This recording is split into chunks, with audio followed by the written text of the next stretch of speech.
2001-yil. Bu paytlarda biz bola edik. Hali ham esimda, o'sha tun Farg'ona uxlamagandi. Gazetalardan yoqilgan mash'alalar va osmonga yetgan o'sha hayqiriq. Neftchi chempion. Lekin keyin sukunat cho'kdi. 1 yil o'tdi, 5 yil o'tdi, 10 yil, fasllar almashdi. O'sha afsonaviy jamoa go'yoki unutilayotgandek tuyulardi. Stadionlar bo'shadi. Klub hatto birinchi ligaga tushib ketdi.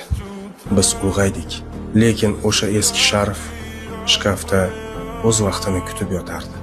24 yil biz shunchaki kutmadik, biz ishondik. Va nihoyat o'sha kun keldi. Bugun shahar yana uyg'ondi. Bugun o'sha eski sharfni endi o'g'limga taqayapman. Tarix shunchaki kitoblarda qolmaydi. U qaytariladi. Farg'ona, bu bizning kunimiz. Bu bizning g'alabamiz. 24 yillik sog'inch va mana o'sha lahza. Neftchi yana chempion. Yengilmas kuch, biz g'alabaga yana keldik. Neftchi qaytdi afsona, yondirmay donlatib